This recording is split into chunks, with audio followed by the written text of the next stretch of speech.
सभी छात्रों का इस YouTube चैनल में स्वागत है। इससे पहले वीडियो में हमने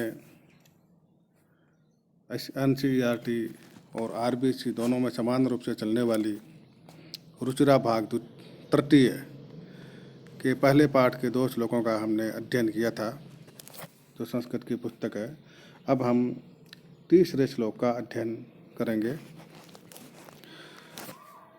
पहले गायन करते हैं। लुब्धस्य नश्यति यशः पिशुनस्य मैत्री नष्टक्रियस्य कुलम् अर्थपरस्य धर्मः विद्याफलं व्यसनिनः कृपणस्य सौख्यं राज्यं प्रमत्तसचिवस्य नराधिपस्य। तो इस श्लोक का भावार्थ होगा, लुब्धस्य नश्यति यशः।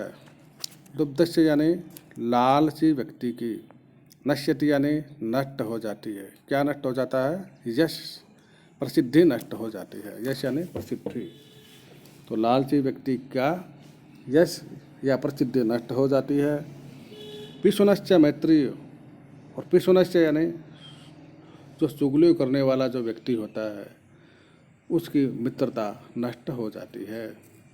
नष्टक्रियस्य कुलम, नष्ट क्रिया से यानी जिसकी सभी क्रियाएं नष्ट हो चुकी हो, यानी जो बिल्कुल भी काम नहीं करता हो, जो एकदम अकर्मण्य हो चुका हो, उसका कुल नष्ट हो जाता है। अर्थपरस्य धर्म है, और जो धन के लोभी व्यक्ति है उसका धर्म नष्ट हो जाता है। विद्या फलम व्यसनिनः है, और व्यसनिनः यानी बुरी लत वाले जो व्यक्ति होते हैं उनका जो विद्या का जो फल है वो नष्ट हो जाता है। कृपणस्य सौख्यम, कृपण का अर्थ होता है कंजूस। कृपणस्य, कंजूस व्यक्ति का सौख्यम यानी सुख नष्ट हो जाता है। राज्यम प्रमत्त सचिवस्य नराधिपस्य। प्रमत्त का अर्थ होता है प्रमाद युक्त या आलसी, यानी जिस राजा के जो सचिव होते हैं यानी मंत्री होते हैं, कैसे मंत्री? जो आलसी मंत्री होते हैं, उस राजा का राज्य भी नष्ट हो जाता है।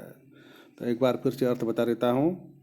लालची व्यक्ति की प्रसिद्धि नष्ट हो जाती है, चुगलखोर व्यक्ति की मित्रता नष्ट हो जाती है, जिसकी सभी क्रियाएं नष्ट हो चुकी हो उस व्यक्ति का कुल, धन के लोभी व्यक्ति का धर्म, बुरी लत वाले का विद्या का फल, कंजूस व्यक्ति का सुख, आलसी अथवा प्रमाद युक्त मंत्रियों वाले राजा का राज्य नष्ट हो जाता है। अब हम अगले श्लोक का अध्ययन करेंगे। अगला श्लोक है चौथा। पहले गायन करते हैं।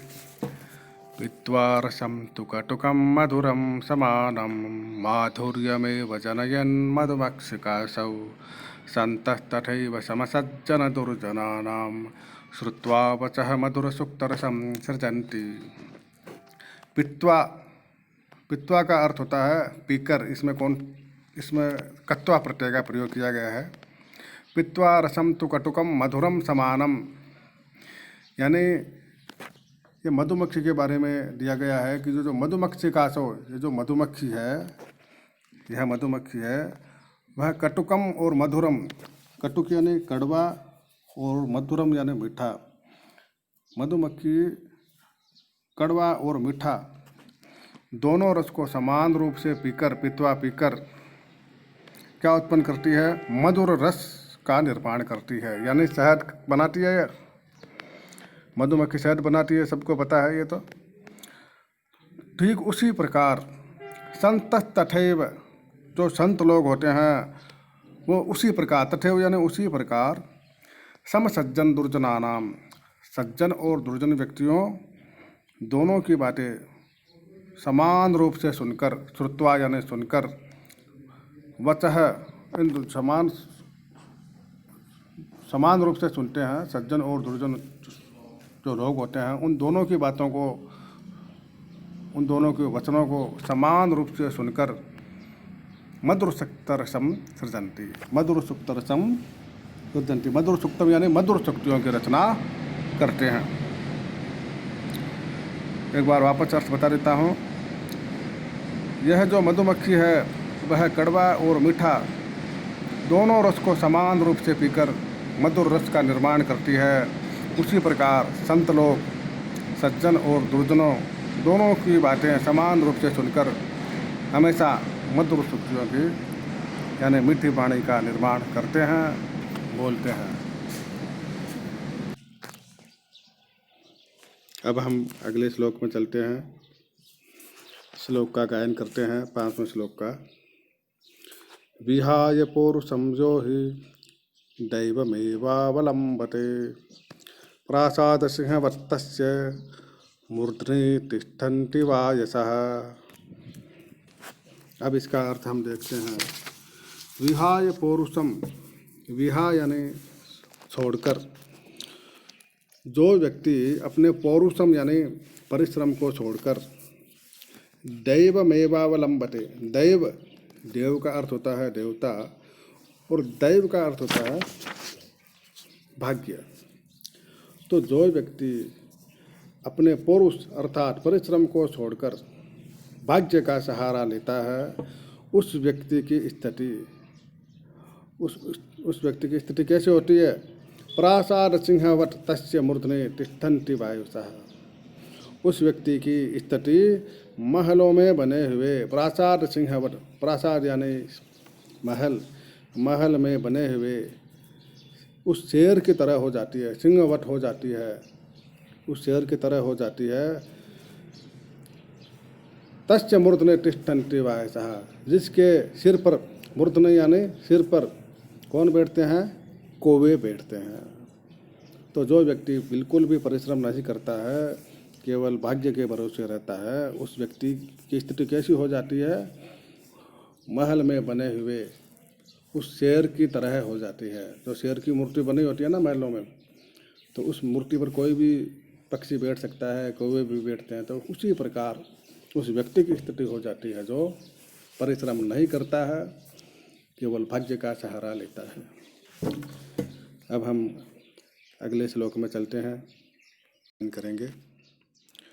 पुत्र पुष्प फलच्छाया मूलवल्कलदारुभिः धन्या महिरुहायेषां विमुखं यान्ति नार्थिनः।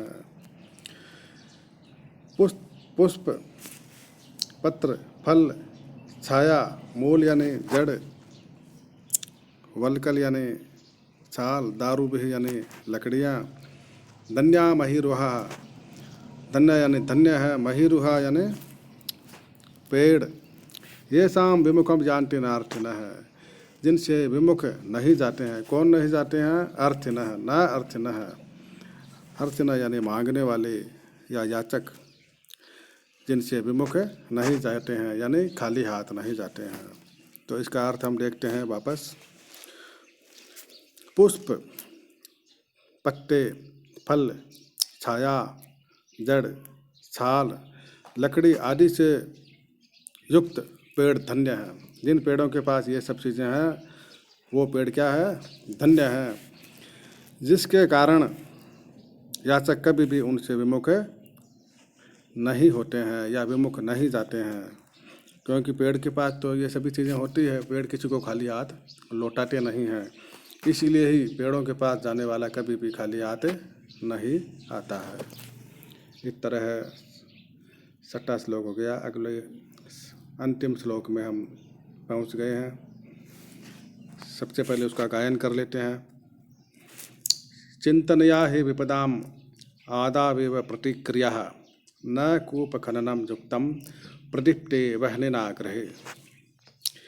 चिंतनया हि विपदाम आदावेव प्रतिक्रिया, यानी विपत्ति को आने से पहले ही, विपदाम आदावेव, विपत्ति को आने से पहले ही यानी निश्चित रूप से ही, प्रतिक्रिया चिंतनया यानी उसका समाधान, उसके लिए प्रतिक्रिया, उसका हल सोच लेना चाहिए। चिंतनया यानी सोच लेना चाहिए। न कूप खननम युक्तम, कुआं खोदना, कूप यानी कुआं, खननम यानी खोदना, न युक्तम, कुआं खोदना युक्त नहीं है, अच्छा नहीं है। कब अच्छा नहीं है? प्रदीप्ते वह्निनाग्रहे, जब घर में वह्नि न प्रदीप्ते, घर में अग्नि से क्या लग जाती है? आग लग जाती है। जब घर में आग लग जाती है तब कुआं खोदना अच्छा है क्या? नहीं है। उसके लिए तो पहले से पानी की व्यवस्था होनी चाहिए। तो हम वापस इसका अर्थ देखते हैं कि विपत्ति को आने से पहले ही उसका समाधान सोच लेना चाहिए। विपत्ति के आने के बाद उसका समाधान सोचना उसी प्रकार ठीक नहीं है जैसे घर में आग लगने के बाद कुआं खोदना। तो आशा है आप सभी को ये सुभाषितानी पाठ समझ में आ गया होगा। अब अगले वीडियो में हम इसके अभ्यासार्थ प्रश्नोत्तर का अध्ययन करेंगे। धन्यवाद।